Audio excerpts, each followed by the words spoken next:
আসসালামু আলাইকুম এভরিওয়ান, সবাই কেমন আছেন? আশা করছি সবাই অনেক বেশি ভালো আছেন। সবার জন্য আবারও একটি নতুন ব্লগ নিয়ে হাজির হয়ে গেলাম। আশা করছি আপনাদের কাছে ভালো লাগবে। ভিডিওর শুরুতে একটি রিকোয়েস্ট করে নিচ্ছি, ভিডিওর কোনো অংশ যদি আপনাদের কাছে একটুও ভালো লেগে যায় তাহলে পুরো ভিডিওটি দেখার অনুরোধ জানাচ্ছি একটি লাইক করে। আগের ভিডিওতেও আমি আপনাদেরকে বলেছি সেলের যেহেতু এক্সাম হচ্ছে তো আমার একটু ব্যস্ত সময় কাটছে, রেগুলার ভিডিও দিতে পারছি না। তো এটা ছিল ছেলের লাস্ট পরীক্ষার দিন। সকালবেলা ঘুম থেকে উঠতেই আমার কিছুটা লেট হয়ে গিয়েছিল, তো তাড়াহুড়া করে আমি ছেলেকে রেডি করে পড়তে বসিয়ে দিয়ে ওর জন্য খুব জলদি নুডলস একটু সিদ্ধ করে নিচ্ছিলাম আর একটা ডিম পোচ করে নিচ্ছিলাম। ওকে খাইয়ে নিয়ে চলে যাব, আমার নাস্তা করার মতো সময় নেই, তাহলে আসলে অনেক দেরি হয়ে যাবে। এই জন্য আমি নাস্তা না করেই বেরিয়ে গেলাম। যাওয়ার সময় সামনে একটা স্কুল পড়ে, তো স্কুলের বাইরের দেয়ালটাতে হচ্ছে ছাত্রছাত্রীরা খুব সুন্দর করে পেইন্ট করেছে, তো সেটা আপনাদের সাথে একটু শেয়ার করলাম। দেখতে কিন্তু অনেক সুন্দর লাগছিল। আর আমার ছেলে আমি যখন ভয়েস ওভার দিই তখন কিন্তু অনেক বেশি ঝামেলা করে, তো ওর সাউন্ড আসলে আপনারা প্লিজ একটু স্কিপ করবেন, ভুল হলে ক্ষমা সুন্দর দৃষ্টিতে দেখবেন। আর এই পেইন্টিংগুলো আপনাদের কাছে কেমন লেগেছে কমেন্ট করে জানাতে কিন্তু ভুলবেন না।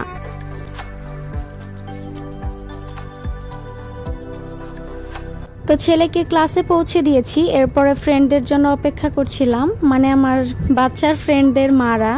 তো তারা তো এখন আমার ফ্রেন্ড হয়ে গেছে, আসলে এত ক্লোজ সম্পর্ক বলে বোঝানোর মতো না। তো এই তো আমরা হচ্ছে আজকে মুড়ি মেখে খাবো, তো সেজন্য আমরা দোকানে গিয়েছিলাম সবাই মিলে। মুড়ির জন্য যা যা লাগে তো সেগুলো কিনে নিয়ে এসেছি।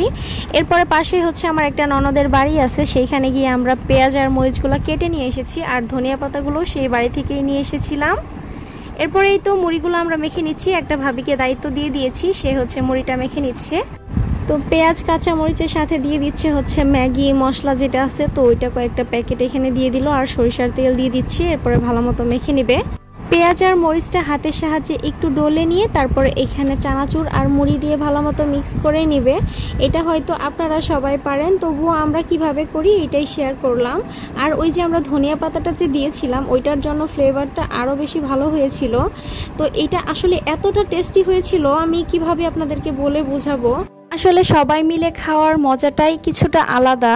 আমরা যখন বাড়িতে এইভাবে করি তখন কিন্তু এতটা মজা লাগে না, কিন্তু সবাই মিলে যেহেতু খেয়েছি অল্প অল্প করে ভাগে পেয়েছি, ওইটা অনেক বেশি মজার ছিল আর সবাই মিলে অনেক বেশি এনজয় করেছি।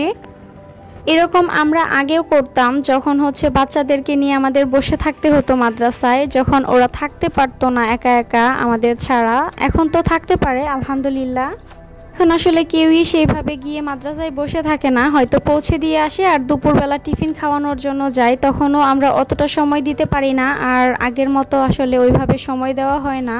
কিন্তু যখন বাচ্চাদের পরীক্ষা হয় তখন আমরা সব ফ্রেন্ডরা একসাথে হই আর অনেক বেশি এনজয় করি। অনেক কথা বলেছি, কথা বলতে বলতে মুড়ি মাখা হয়ে গিয়েছে, সবাই খাচ্ছি। এই তো থাম্বনেইলের জন্য একটা ছবিও তুলে নিচ্ছিলাম, আমি সবাইকে বললাম যে এইভাবে একটু হাতে নাও, আমি একটু ছবি তুলি। ওরা সবাইও ছবি তুলে নিচ্ছিল মেমোরি হিসাবে রেখে দেওয়ার জন্য। এই তো আর একটা বছরই আছে, এরপরে হচ্ছে পরীক্ষা হলেও কেউ আর এসে বসে থাকবে না, কারণ তখন পরীক্ষার সময়ও বাচ্চাদেরকে দেখতে দিবে না আমাদের। এই তো দেখেন আরেকজন কি করছে, মুড়ির উপর একটা ফুল দিয়ে ডেকোরেশন করতেছে আর ছবি তুলতেছে। এইসব নিয়ে আমরা অনেক হাসাহাসি করছিলাম আর সবাই মিলে হচ্ছে খাওয়া দাওয়া করে নিচ্ছিলাম। তো এইগুলা নিয়ে আমরা অনেক বেশি মজা করেছি। ওই তো ছবি তুলতেছে দেখেন। একটা সময় ছিল যখন আমরা স্কুলে পড়তাম, অনেক বেশি ফ্রেন্ডরা মিলে এরকম মজা করতাম, তবে সেই দিনগুলো কিন্তু এখন আর নেই, শুধুমাত্র মেমোরি হয়েই রয়ে গেছে। তো এই দিনগুলোও কিন্তু একটা সময় থাকবে না, বাচ্চারা বড় হয়ে যাবে, আমরা মাদ্রাসায় আর যাব না, তখন কিন্তু এই সময়গুলো শুধুমাত্র মেমোরি হয়েই থেকে যাবে, আমরা এই সময়গুলো চাইলেও আর ফিরে পাবো না। তো দেখেন একজন কিন্তু খুব ঝালখোর, তো তাকে সবাই মিলে করছে কি মরিচগুলো বেছে বেছে তার হাতে দিয়ে দিচ্ছে।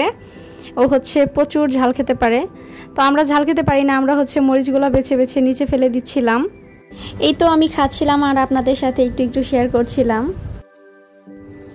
তো এই দিনগুলো হয়তোবা আমি আপনাদের সাথে শেয়ার করে রাখলাম, ইউটিউবে একটা মেমোরিজ হয়ে থেকে যাবে। এরপরে আরেকজন নিয়ে এসেছিল মিষ্টি, তো মিষ্টিটা খাওয়ার পরে মনে হয়েছে ভিডিওর কথা, তো আমার জন্য একটা মাত্রই মিষ্টি পড়েছিল, সেই সময় আমি ভিডিও করছিলাম আর খেয়ে আপনাদের সাথে একটু শেয়ার করলাম। তো এইভাবে খাওয়া দাওয়ার পর্ব শেষ করে আমার ছোট ছেলে আমাকে অনেক বেশি জ্বালাচ্ছিল, তো ওকে নিয়ে আমি একটু মাদ্রাসার পেছনের সাইডে একটু হাঁটতে গিয়েছিলাম আর আপনাদের জন্য একটু ভিডিও করে নিচ্ছিলাম। তো যেহেতু সবাই এখন সবার যার যার সংসার নিয়ে ব্যস্ত, ছোটবেলার ফ্রেন্ডদের সাথে সেইভাবে পরিচয়ই নেই এখন ধরতে গেলে, কিছু কিছু ফ্রেন্ড ছাড়া। ঠিক সেইভাবে মাদ্রাসায় আসার পরে এদের সাথে আমার এতটাই ভালো সম্পর্ক হয়েছে, কখনো মনেই হয় না যে এদের সাথে আমার মাদ্রাসায় এসে পরিচয়, মনে হয় যে ছোটবেলা থেকেই তাদের সাথে সম্পর্ক। ঠিক সেরকমভাবে ইউটিউবেও কিছু কিছু আপুদেরকে পেয়ে গিয়েছি, এতটাই সাপোর্টিভ, তাদের জন্য অনেক অনেক ভালোবাসা ও দোয়া রইল। সব আপুরা আমাকে এতটা ভালোবাসা আর সাপোর্ট দিয়েছে যে বলে বোঝানোর মতো না। সবাই আশা করছি এরকমভাবেই সারা জীবন একসাথে থেকে যাবেন। সবাই ভালো থাকবেন, সুস্থ থাকবেন। আল্লাহ হাফেজ।